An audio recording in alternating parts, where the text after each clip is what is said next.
Just when I thought I had everything under control, an unexpected hug in the park turned my world upside down.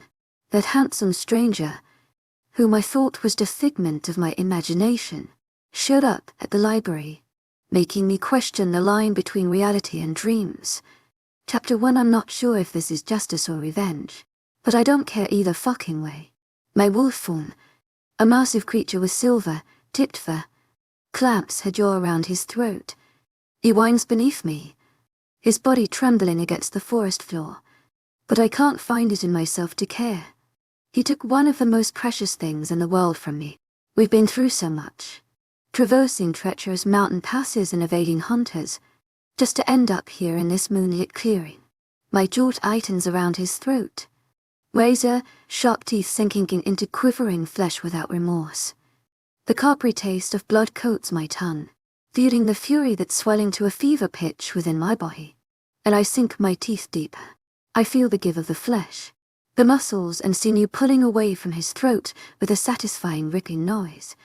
And I yank as the fury takes me over. The scent of pine and damp earth mingles with the metallic tang of blood.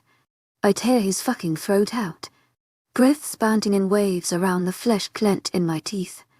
I drop it to the ground, the chunk of meat landing with a wet thud on the moss-covered floor. Throwing my head back, I howl my anger to the star-studded sky before turning away him to bleed out on the ground at my feet, his life seeping into the thirsty earth.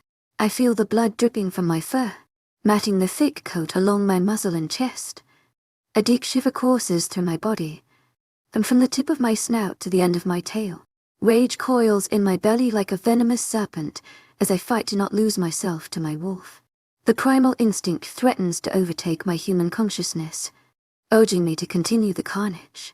This is the last time they'll try to take what is mine, and if I have to be soaked in blood to prove it, then that's what I'll do. The forest around me seems to pulse with an eerie energy, as if nature itself is bearing witness to my brutal act of retribution. Chapter 2. Aurora's ears twitched in irritation as her father's voice carried through their den. Aurora, it's your birthday. And not just any birthday. It's your 21st.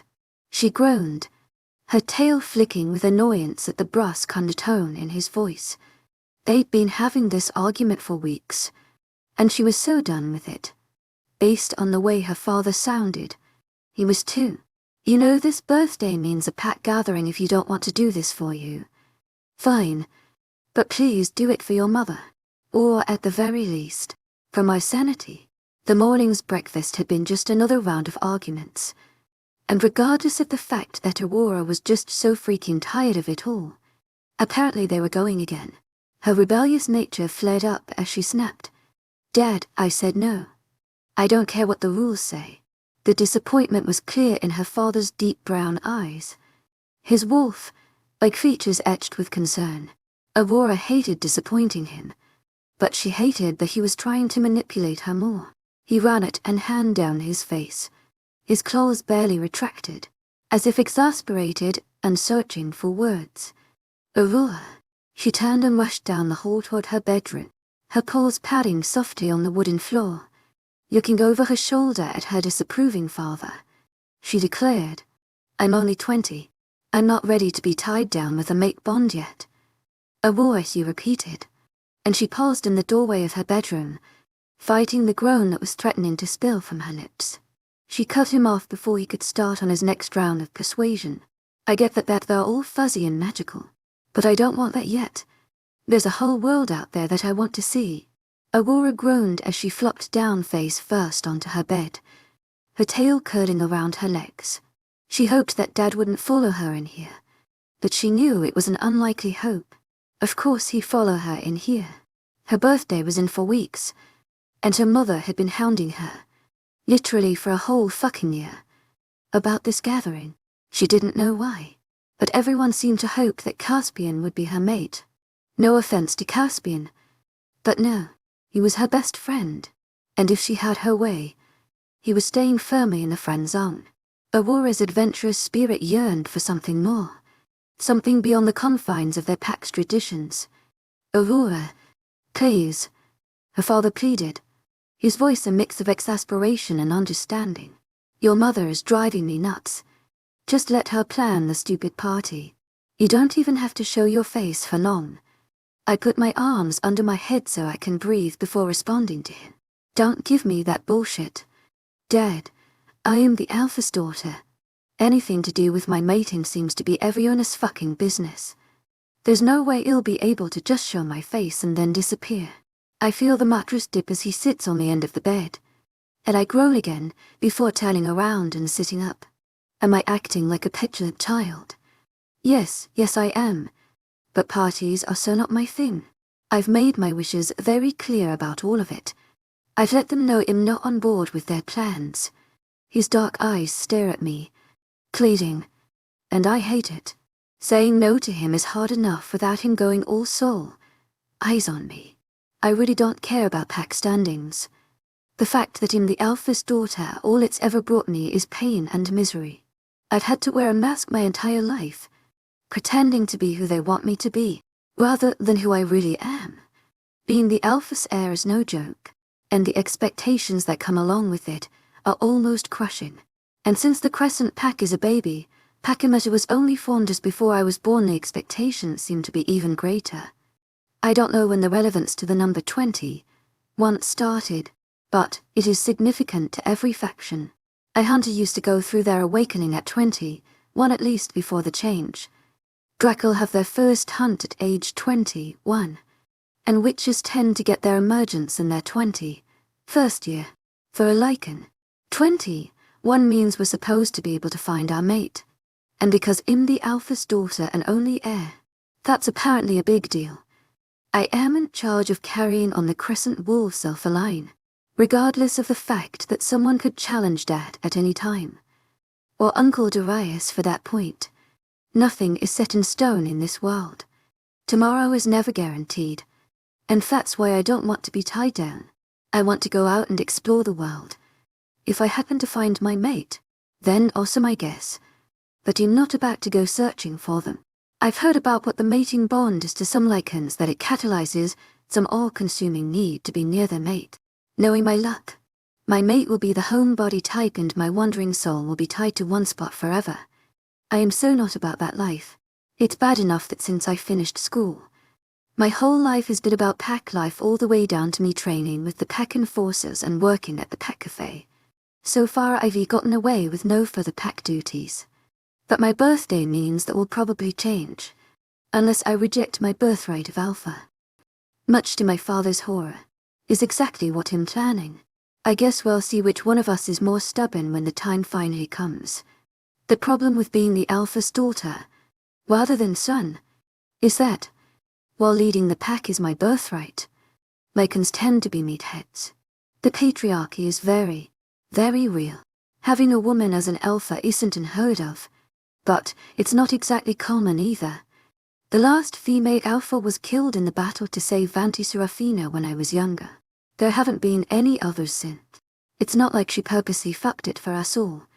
But it definitely made the Lycans a worry bunch when it comes to female leadership, especially when they're already pro-peen in charge. It's so fucking stupid. Aurora, I'm not going to lie. This is a big deal. To my agent extraordinaire, Madeleine Noble, heartfelt thanks for your unfailing patience, enthusiasm. For your mother, and yes, for the pack. Ever since the battles when you were younger, the pack has been struggling with a return to normalcy. You're the first alpha, born in this generation. So yes, this is a big deal. He rubs a hand down his face, before looking back at me. I get not wanting it. There's a reason I didn't become my father's heir. Why I decided to be your Uncle Darius' second instead. But there's just something about our bloodline. He smiles sadly at me, and I know he gets it. I've heard stories of his battles my entire life, fighting alongside his life-long friend Darius. After all they've been through, they're so close. They're like brothers, which is why I call him my Uncle Darius, because he's been around all my life, and why his son is one of the closest people to me in my life. But just because the alpha life called my dad back, doesn't mean it will do the same for me. The alpha in you won't be able to settle for second, just like Caspian wouldn't be able to. The sympathy from moments before disappears in a flash. And my business father is back once more. He offers a grim smile before saying, "Let's just wait until after your birthday to worry about that stuff."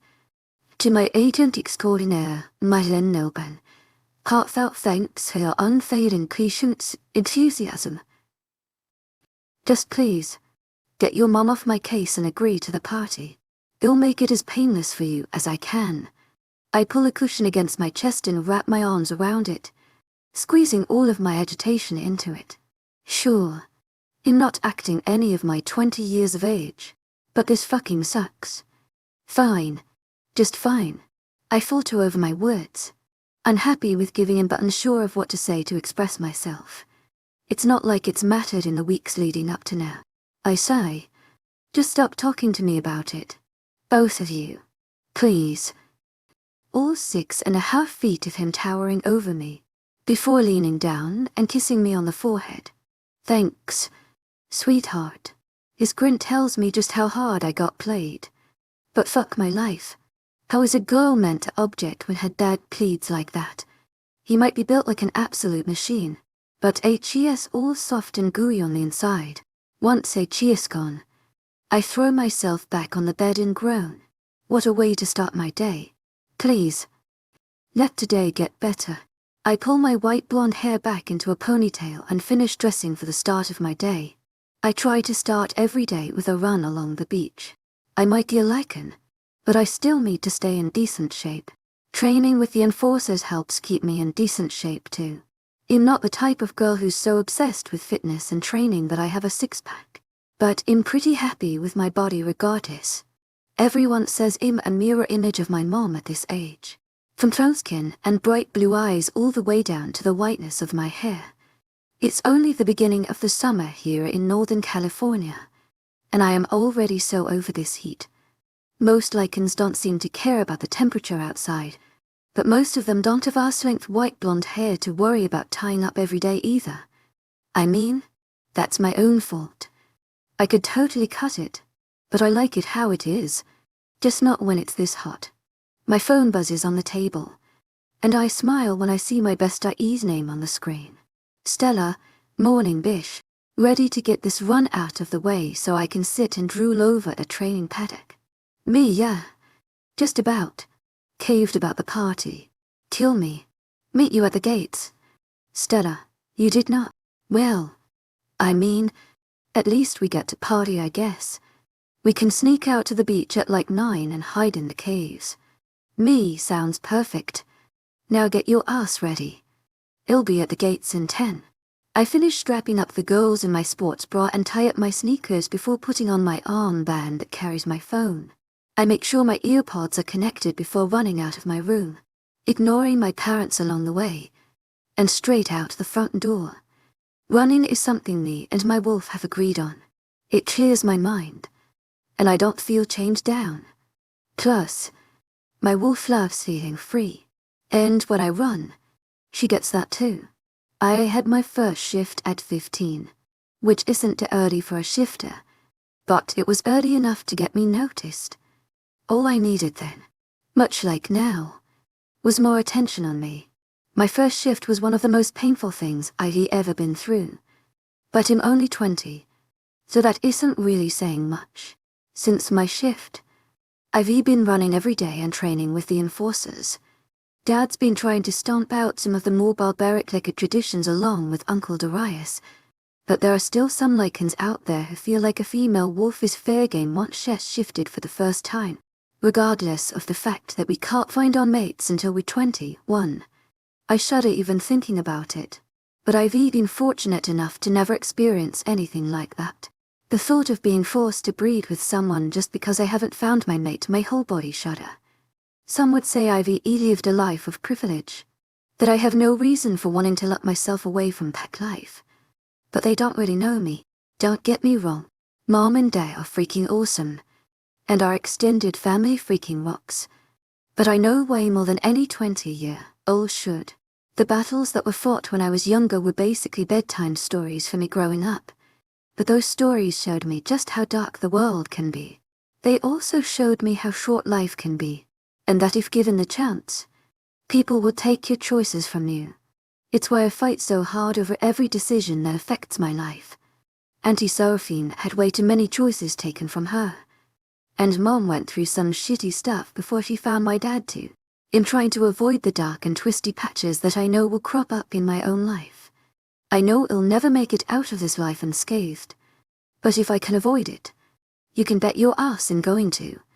I reach the gates of the Lycan compound and find Stella flirting with one of the compound guards while she waits for me. She might be a year younger than me, but she acts so much older than me sometimes. Stella is one of the best, most sunshine why yet thundercloud people I've ever known. All of her snark and sass just add to her charm. Unlike me, she has a reason to be dark and twisty, and yet, she fights it every day. I'm just glad I get to call her my friend. Hey, Aurora. Charlie smiles down at me, but the guard's real smile is all for my friend. He has no idea just how badly she is barking up the wrong tree there. Stella is the ride or die type. If he isn't her mate, she isn't going to touch him. Even with all of her playful flirting, she twirls a strand of her short dark hair around her finger as she smiles, her bright green eyes flashing up at him. I can't help but laugh quietly. She looks like a little pixie even with her edgy as fuck bob. Hey, I say before turning back to Stella. You ready? The question pulls her attention away from Charlie, and she groans her protest with a teasing smile.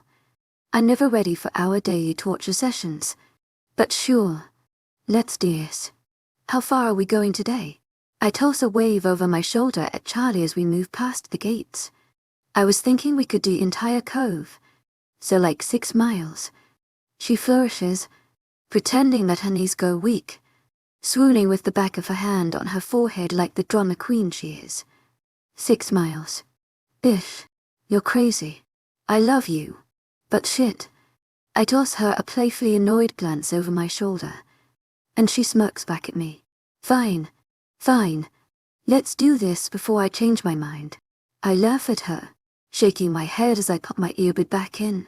I failed to mention the extra mile running to the beach and back, but I'll just tell her about that later. She doesn't need to know right now. I hit shuffle on my phone and that won't save us by against the current. Blessed. This is exactly what I need today. I grin at Stella and take off with her running along beside me. She's about a head shorter than me, but she's all fucking legs, so she keeps stride pretty easily. There's something freeing about running, but we're pack animals no matter how much we each like being alone. Plus, a lone female, Lycan isn't necessarily a safe Lycan. Once we hit the beach and the ground turns to sand beneath my feet, the burn in my muscles returns like an old friend. After the first couple of miles, Stella signals at me for me to go ahead. She's never really enjoyed running like I do, and this usually happens, so I push harder, making my body sing with the burn of exercise. I make sure she's not too far behind regularly but still lose myself to the sand and music. Once I reach the end of the cove, I raise my hands behind my head, sucking in air like I'll never get enough of it, and enjoy the view of the sun coming up. It's too freaking pretty. Lycans might be creatures of the moon, but that doesn't mean I can't appreciate the sun. I'm just glad that my wolf is strong enough not to be manipulated by the moon. The thought of the shift being for strictly mainly makes me sick. That's one upside of being from a powerful alpha line, I guess. And there have to be some upsides. Right. Within the pack, less than half of us can shift specifically at will all the time. It hurts my heart thinking about those with less power who are forced to shift with the moon, especially when they already suffer enough with pack hierarchy as it is. I mean, they can shift at will too, but fuck having it forced upon you. You are a monster. Stella pants when she finally catches up with me, and I merely grin at her. My smiles might not be free for everyone, but she can have them all.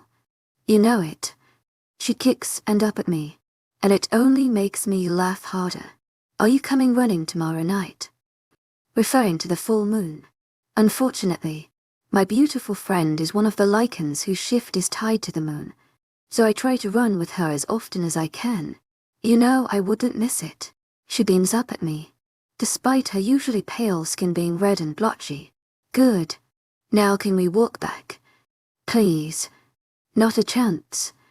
You can't work your way to being an enforcer of the pack if you don't work out. And oh, she flips me the bird before sucking in another lung if you elevate. That was a stupid idea of mine. Really stupid. Maybe I should just be a teacher at the pack school. I laugh at her harder because that in comedy gold. That would require being around kids. And we both know you're not doing that. EWW gross. She says with an overt dramatic shudder. I seem to be all laughs with her today because I can't sizz its way from my lips when she continues. Crotch goblins. No K. Enforcer it is. Let's go. She takes off ahead of me, and I take a deep breath, preparing to jog after, and eventually ahead of her. I get a strange little niggle in my stomach. I chance a glance over my shoulder, not able to shake the weird feeling. Someone's watching us. I sniff the air and don't recognize any of the scents, so I keep my senses ratcheted up all the way on high. And easy. So I put my earbuds back in but leave the music off and stay on Stella S6 the whole way home. I don't know who's watching us, but I've learned to trust my instincts over time. Stella has been through enough, and you'll rip someone's throat out before I let them hurt her. I've spent most of the morning training with the enforcers on Stella. Usually, Lycans our age don't get to train with them. You have to go through trials and all sorts of shit. But since my dad is crazy about me being able to defend myself, I get to train with them almost daily. And since Stella is my best I sweet talk Thatcher, the bear of a man who is the head enforcer for the pack, to let Stella join me. The fact that she wants to be a badass enforcer is something I might have kept to myself until she'd already been training with me for 6 months. She's managed to wrap Thatch around her little finger. To my agent extraordinaire, Madeleine Noble, heartfelt thanks for your unfailing patience, enthusiasm. So I already know how to put her through the trials once she ages up. I have a shift at the cafe this afternoon, so I rush home from training to shower and change as quickly as I can before work. The Alpha's house is at the far back of the compound, and the only thing that sits behind us are the mountains and trees that make up the back of the packlands. It's what we use when we want to run or when shifts are forced on a full moon. In front of the house is a big, open square that's used for pack gatherings as often as it is used for picnics or working out. Opposite the house and the square are the pack-run businesses. There are a few restaurants, some small boutique stores, a bookstore, a small medical building, and the cafe. To the right of the square is the pack school, which ranges from pre-K to the end of high school when everyone should have gone through their first shift. There's also a community center and a business center where my dad has an office on that side of the square. I've never really ventured into the business center, so I don't have much of an idea of what else goes on in there. But we have everything we need. We're essentially set up to be self-sufficient should the rest of the world blow up. There are crops behind the pack housing. The buildings are equipped with power from solar panels if it's something we might need. Dad's already thought of it. I'm not outright saying it, but doomsday prep her much. It's something I tease him about a lot, but I know he'll be thankful for it if anything were to ever happen. I enter the cafe, and the scent of coffee and freshly baked cakes hits me, making me drool. The large windows across the front of the storefront flood the open space with light. It's so warm and inviting, and is part of the reason I love it so much in here. The space is filled with several round tables, and booths line the side wall opposite the counter where the cakes and pastries are on display. The line is almost back to the door, making me wince a little. Totally my bad. Collie was scheduled off 30 minutes ago, and since I washed early, which I never am, Lacey has been on her own. To my agent extraordinaire, Madeleine Noble, heartfelt thanks for your unfailing patience, enthusiasm. Lacey, the salt and pepper-haired owner of the cafe, shakes her head at me as I move behind the counter. There was me thinking you might be late today. I grin over at her, giving her my best you know you love me look. I'm never late, just very much right on time. You're definitely something. Aurora Winters. I breeze back behind the counter and take over the coffee machine since the orders seem to be piling up already. I really should get here earlier, but then I'd have to cut training short. I am not the one who's going to have that conversation with my dad. I jump in to help clear the backlog of orders while Lacey does her thing with all of the people, chatting away like they haven't likely been waiting for 20 minutes already since it's the rush of the day as most people head home from whatever work they've been doing. I remember Stella laughing her but told her that I was getting a job here because, well, to my agent extraordinaire, Madeleine Nolben, heartfelt thanks for your unfailing patience, enthusiasm. I might not have to earn my own money, but I've never been comfortable simply using my family money for everything. I mean, I get it, everyone lives a really long time, and making money is something a lot of Lycans have become very good at. It's to the point now that most Lycans don't need to earn an outside income, and those who don't have long family lines are supported by pack money, which everyone who can contributes do. My father's rules are simple. Everyone has a bed. No one goes hungry. No killing pack members. I mean, I don't think it could be any simpler. Of course there are other rules because the pack would be fucking feral otherwise. But those are the big three. We might all have family lines, but pack means family. And we look after our own. The only exception to that rule are rogues. But there haven't been many of them in my lifetime, not after Uncle Darius basically wiped them from existence and showed the rest of the Lycans around the globe what would happen if anyone fucked with his family ever again. Let's just say, I'm really glad H is part of my family and not my enemy. Just the thought of it sends a chill down my spine. I've literally never seen that side of him, but I've heard plenty of stories. I get lost in the work of catching up on orders, keeping my head down to keep cranking at the tasty drinks that keep people coming back. The cafe goes eerily quiet, and I turn to try to figure out what the fuck's happened. This place is noisy as hell all day long. The quiet is disturbing. Everyone's turned toward the big picture windows at the front of the cafe, and I glance out to see Dad yelling in the square back and forth with a guy I'd never seen before. Who is that? I ask Lacey quietly, since I swear the woman seems to know everyone. Pack or not. She shakes her head at me, choosing me in the same breath. I hate being kept in the dark. Everyone always wants so much from me, yet they're so unwilling to give anything back. I'm both treated like a child and then not at all within the same breath. And it's exhausting. But whoever that is my dad is yelling at must have really pissed him off. I've never seen him shout like this. Not even when Caspian and I accidentally burned down one of the huts in the forest behind the house. The guy stands there, arms crossed over his chest. Like whatever my dad is yelling about is pointless. He waits to be dismissed because turning your back on an angry alpha is never a good idea, regardless of the circumstance, and then walks away without another word. I'm not sure what's going on, but maybe life around here is about to get interesting for once. Chapter 3 Aurora. I'm here to save the day. I look up at a grinning Caspian before he bounces down onto the bed with me. Oh, my knight in shining armor. Messing with his dark floppy hair.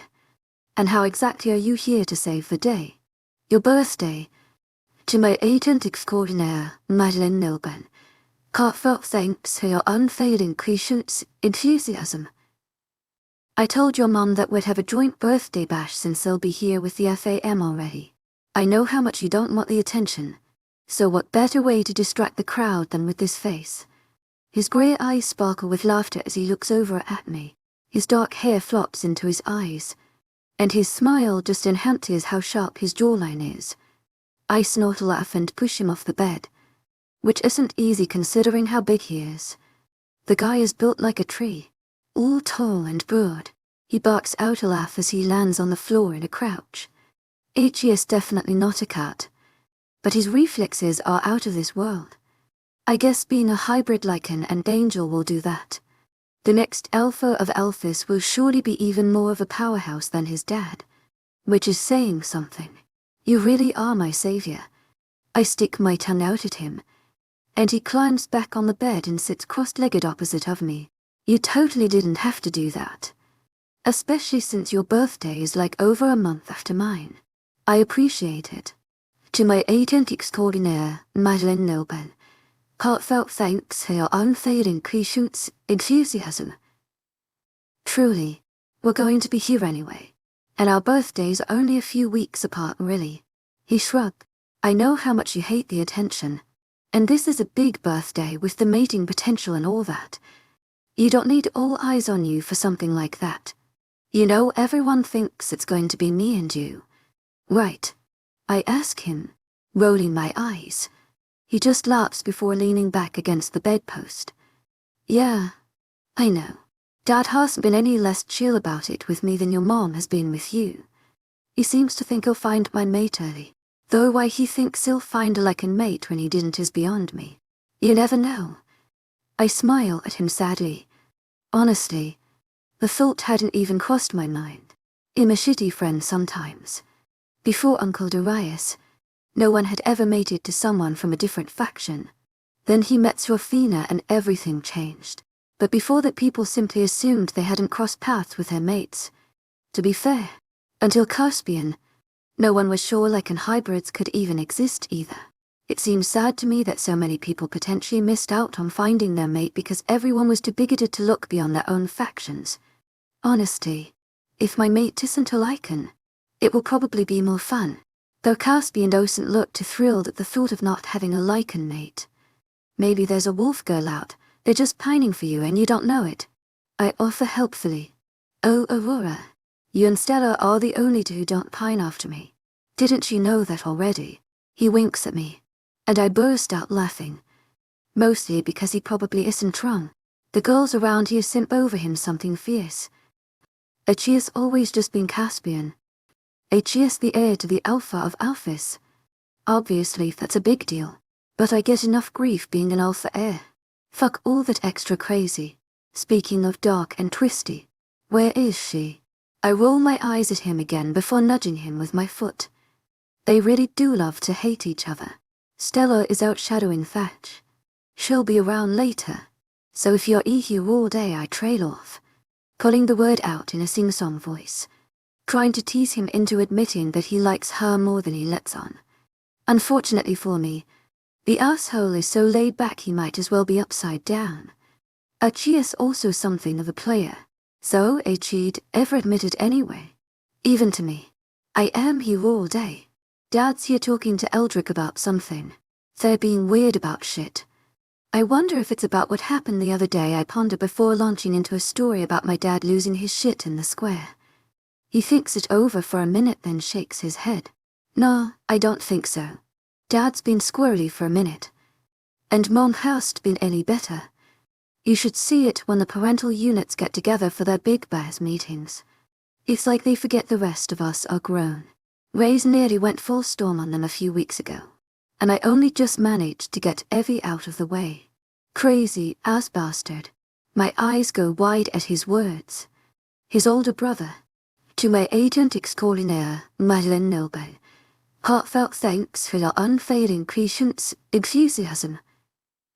Is a beautiful fucking specimen. Then again, the entire Bennett brood are. Aegeus all broody with his dark hair and soul-stealing eyes. But Aegeus also a full angel. The son of the Archangel of War and a Shadow Walker. He does that whole moody thing so fucking well. I might have had a teeny tiny crush on him since well. Even if he is just a smidge younger than me. It's less than a year. So it doesn't count. Right. You think that's why your dad is here? 'Cause something bigger is happening. Fear strikes at my heart. The world has been pretty easygoing since the accords were drawn up between the factions. Everybody stopped hunting each other. Rogues became a thing of the past. And other than the one, or squabble here and there, it's been peaceful. He just shrugs, looking so fucking chill it's stupid. Could be, but they don't tell us anything. Hence Ray's ass freak out. Plus, his powers are like leveling up or some shit. Kane took Evie to France for the weekend. And Creek has Colt in the Shadow Realm visiting with Silva. And well, Dad brought me here, and I get the feeling it's not just for the run tonight. To my agent extraordinaire, Madeleine Noble, heartfelt thanks for your unfailing patience, enthusiasm.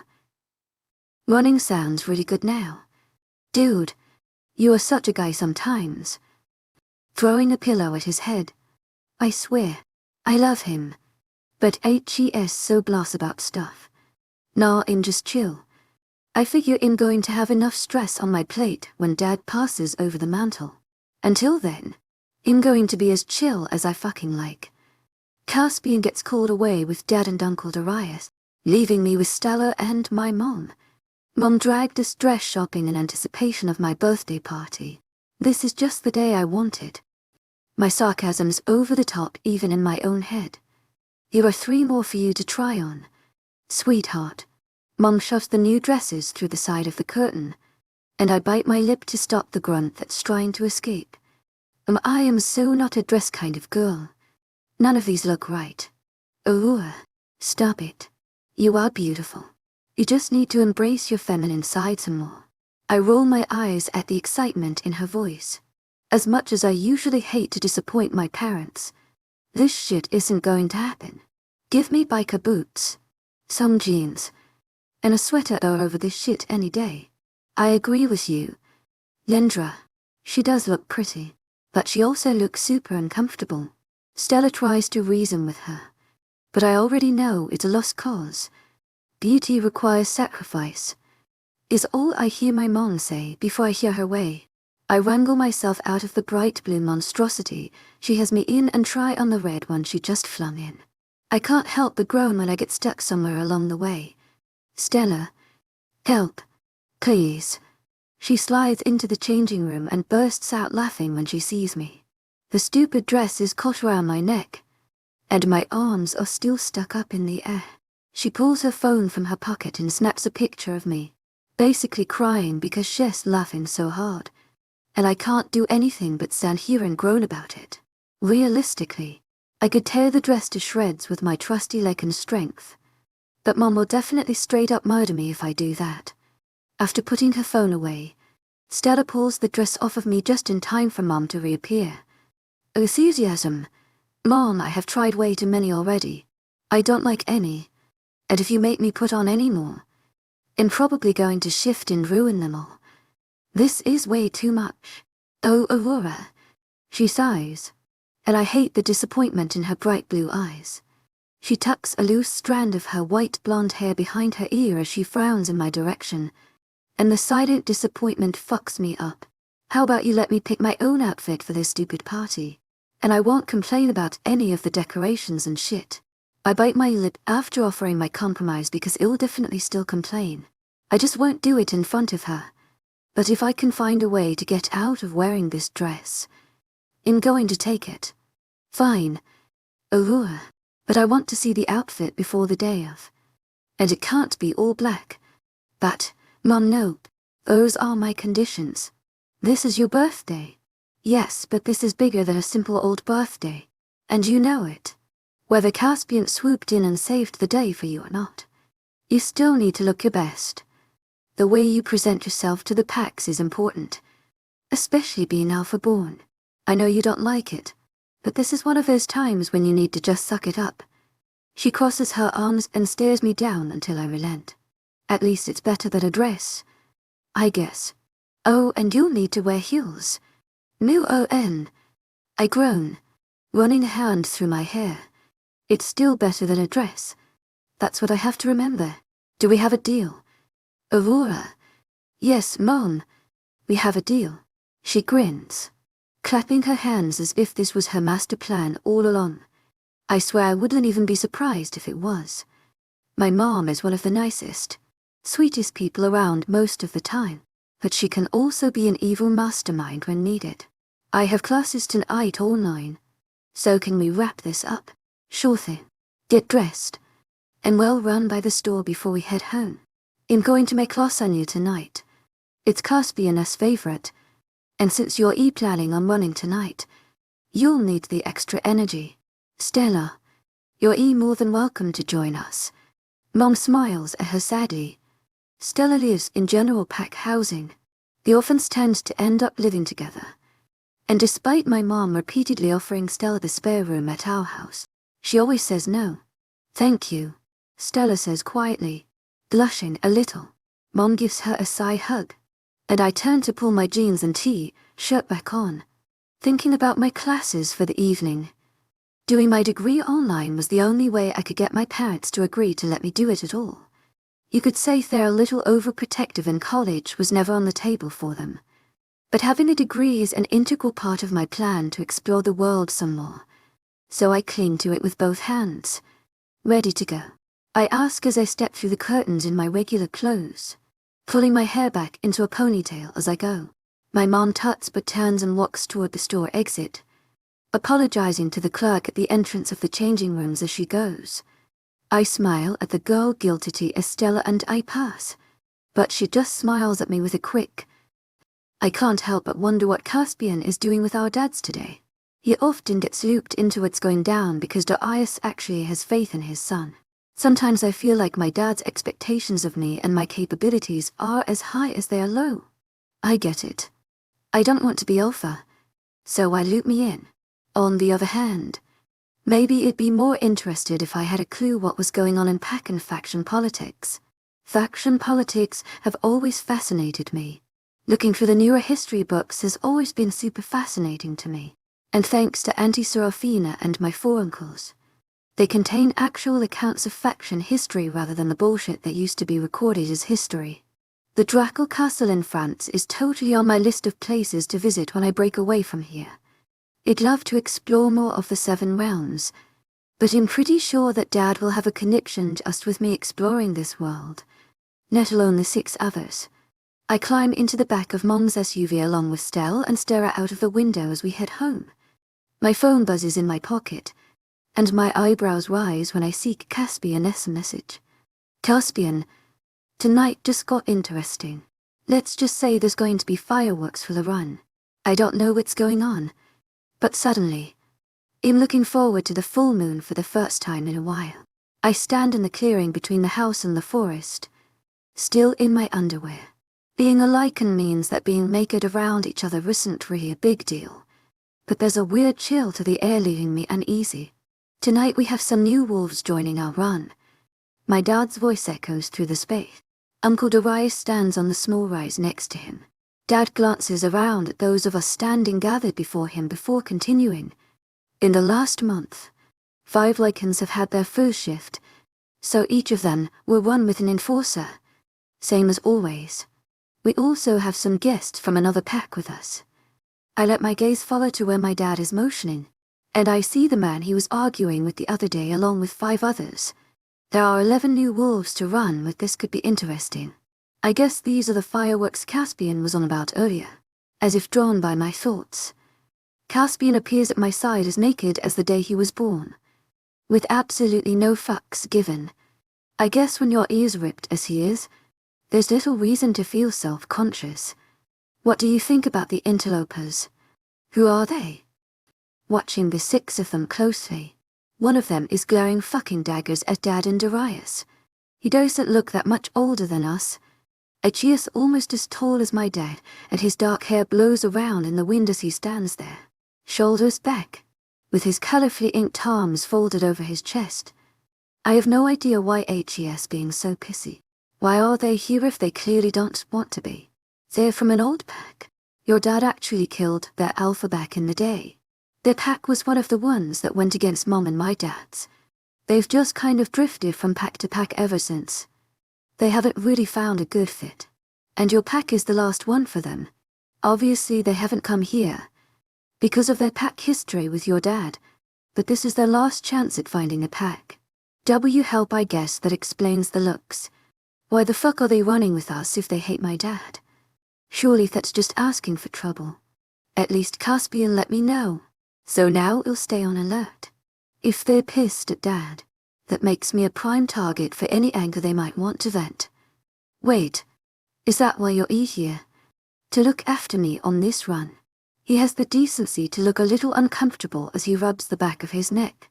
I mean, no, but it's a definite perk, right? Don't you lie to me. Caspian Bennett, Knight.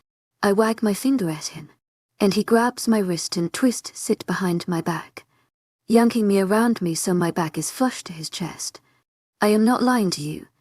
Aurora, I would have come and run with you anyway, but now that I know who they are, you'll be more on alert for sure.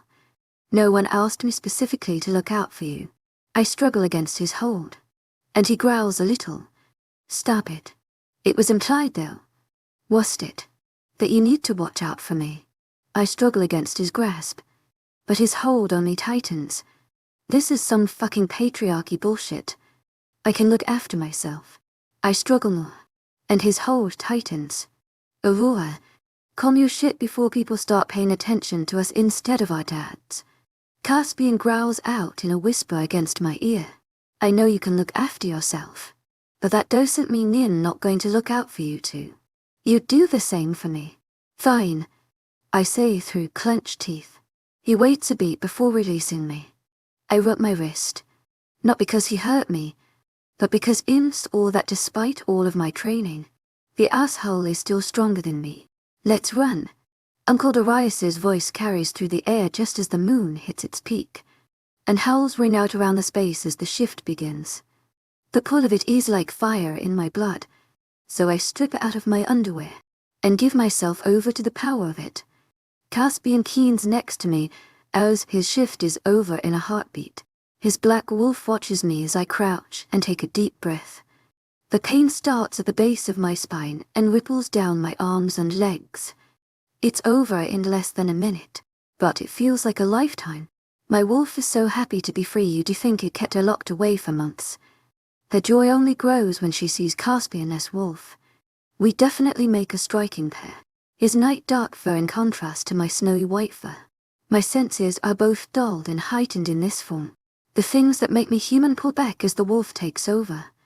My hearing, smell, and sight are all enhanced even more than usual, while my more human instincts recede.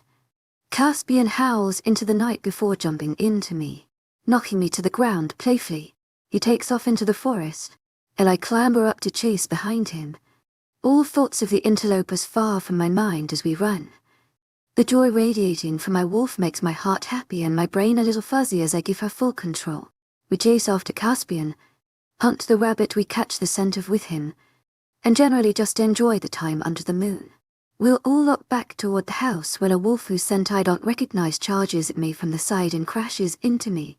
My wolf lets out a cry, and Caspian is there in a second, tearing the wolf from me, his giant black wolf practically foaming at the mouth.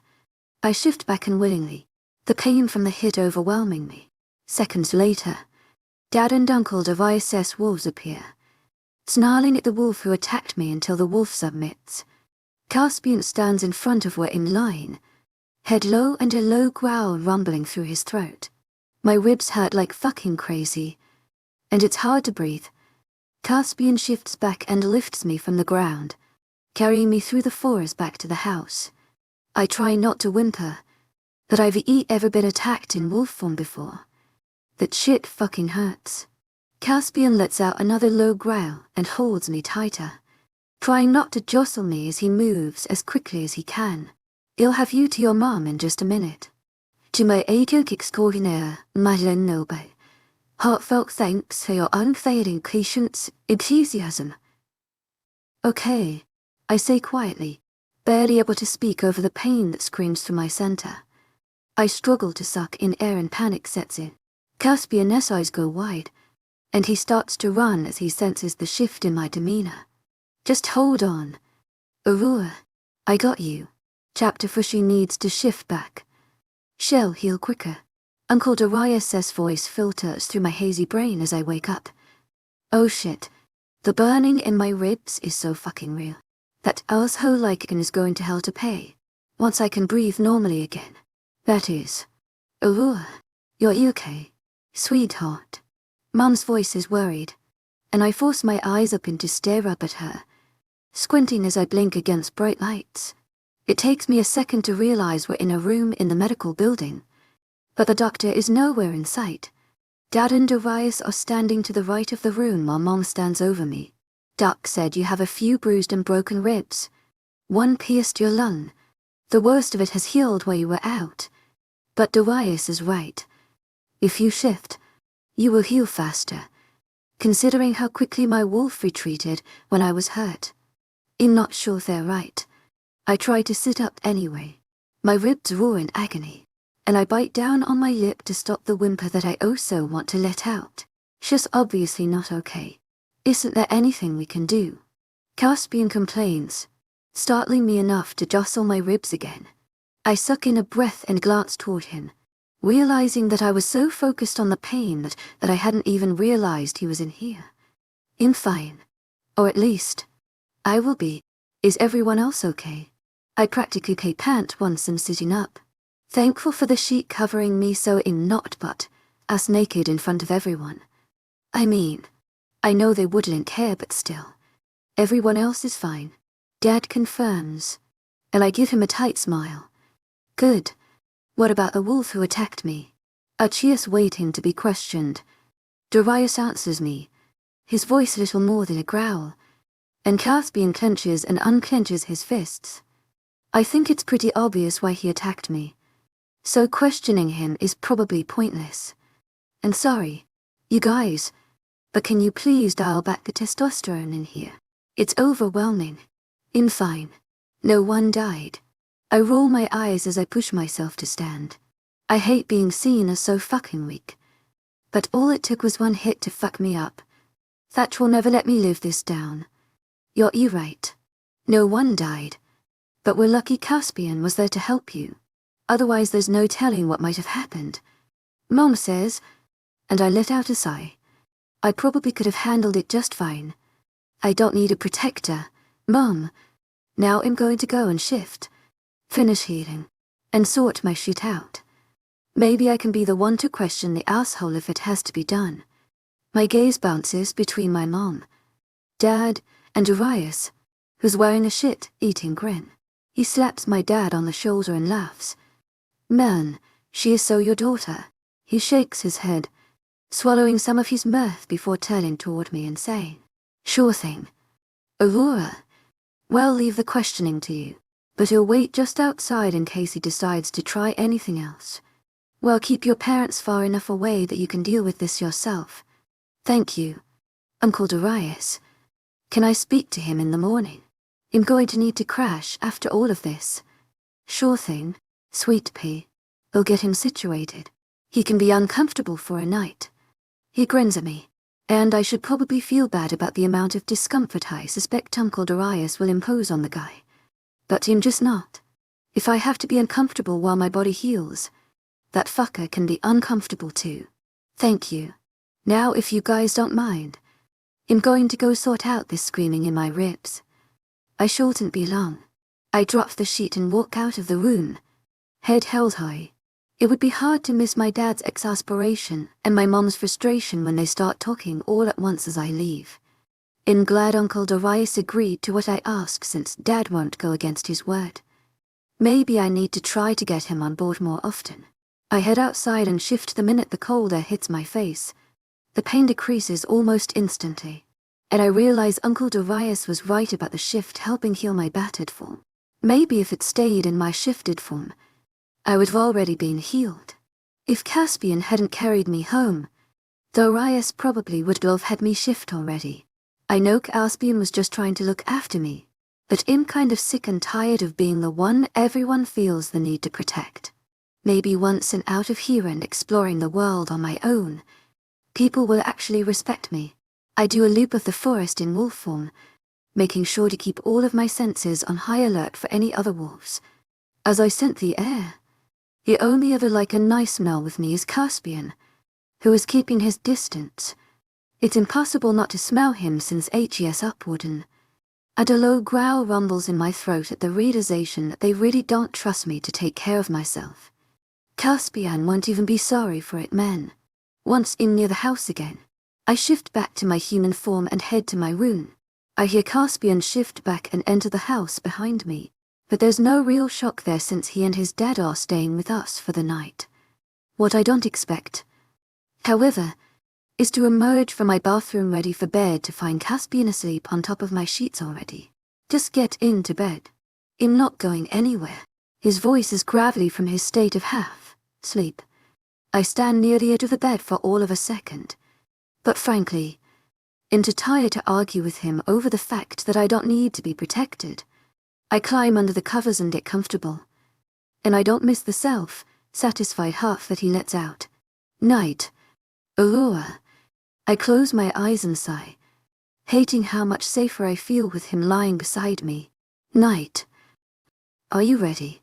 I glance up as Darius walks into the kitchen. Dark hair is messy as fuck, but he doesn't seem to care. I freeze with my few elevator eggs halfway to my mouth. I mean, do I look like him ready? I cock an eyebrow but take the mouthful and swallow before grinning up at him. Ready as he'll ever be.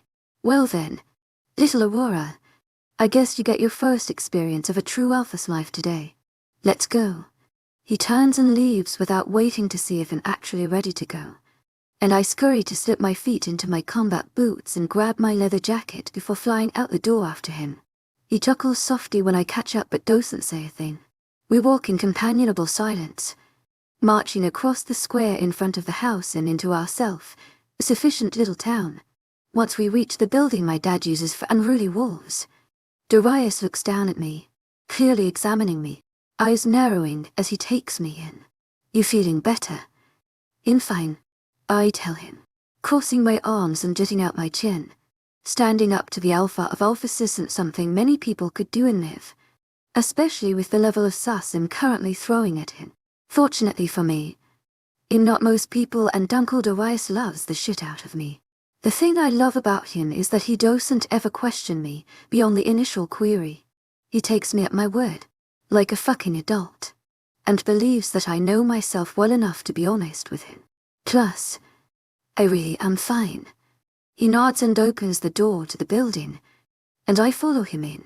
I've never been in here before as there's been no need, but there's something almost haunting about the place that makes my hair stand up and the chill run down my spine. We pass a dozen doors as we walk through, and the quick glimpses I get tell me that they're all cells. I know that sometimes if a wolf's first shift is super volatile, they'll hold them in here until they learn to get their shifts under control. But it all feels so much more clinical than I realized. We reach the door at the end of the hall. Darius reaches for the door handle, but pauses before opening it. He gives me a very serious look indeed before saying, I told you that you could do this on your own, but if you don't get answers, I'm going to ask some questions myself. I nod since that seems fair.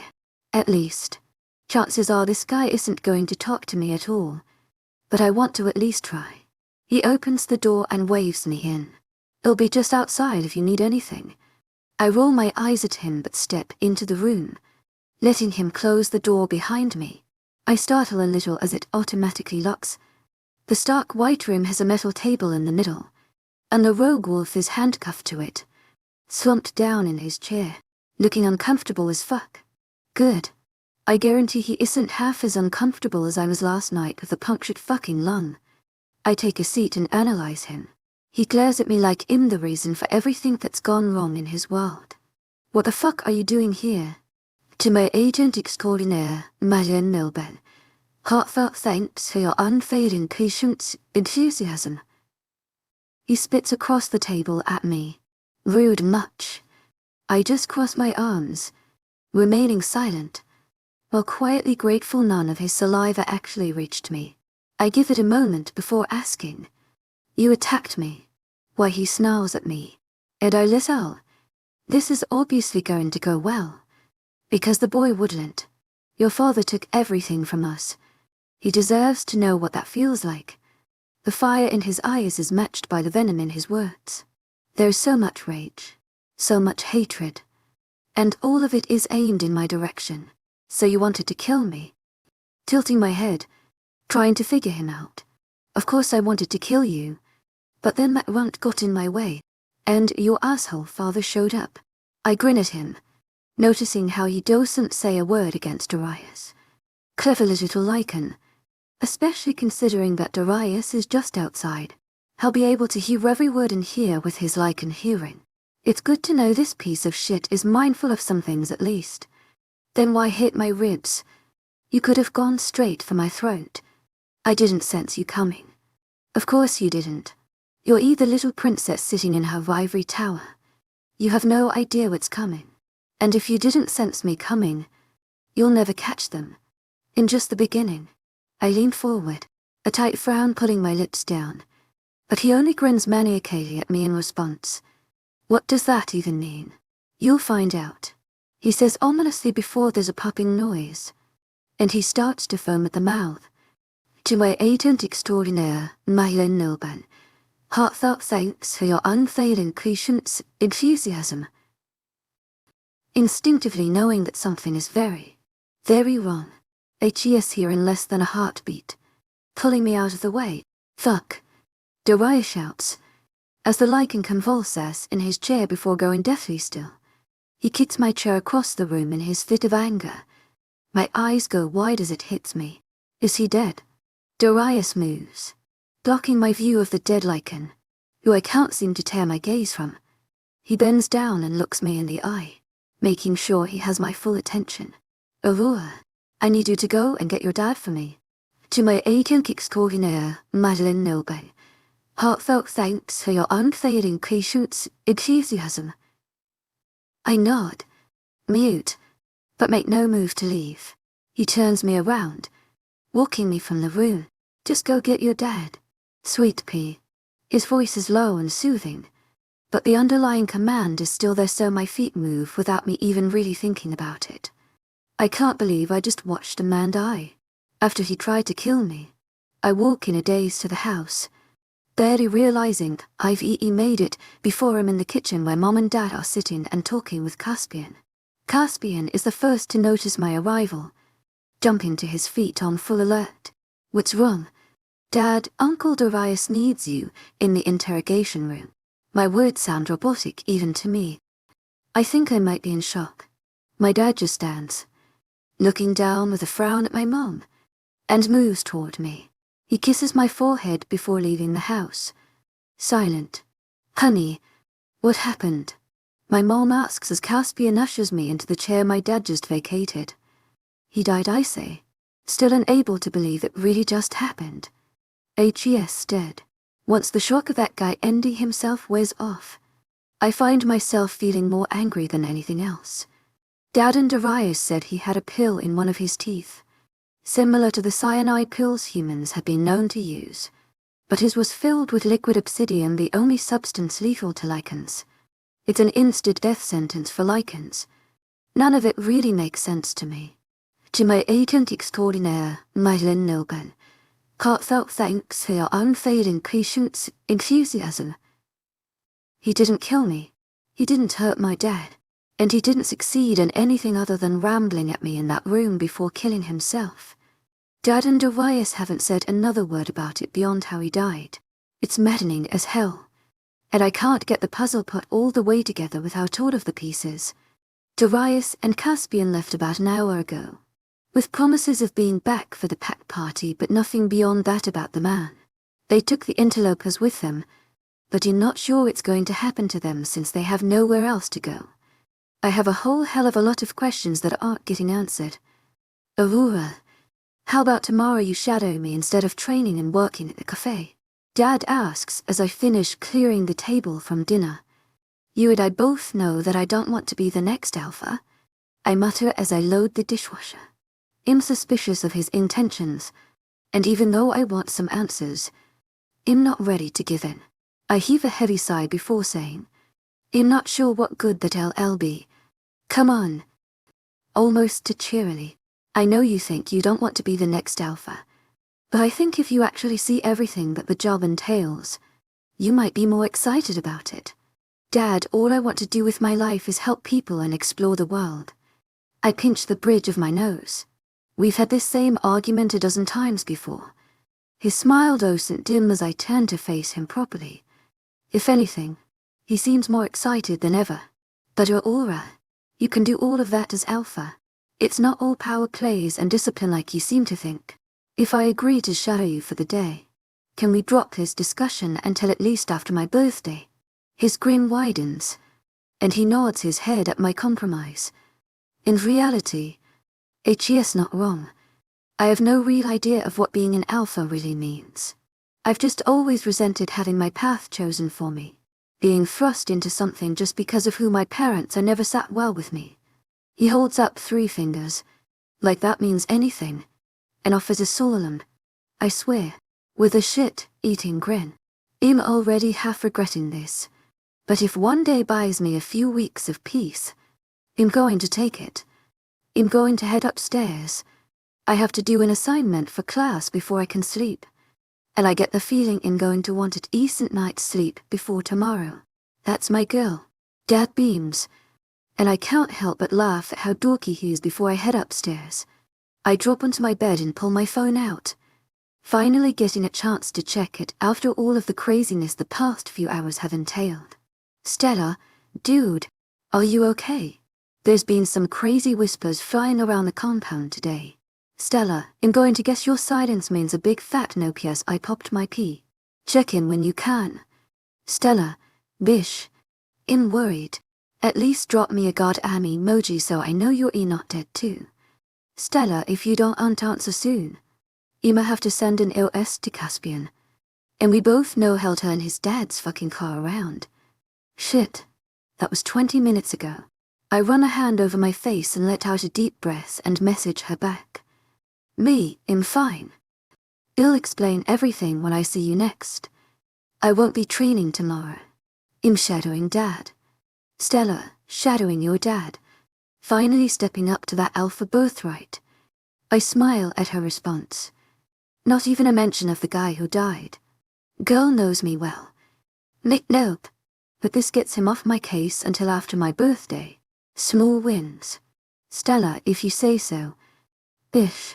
I think it's a sneaky tactic shrug emoji, but really, I hope you're okay and I'm here if you need me. Me thanks. I'll see you later.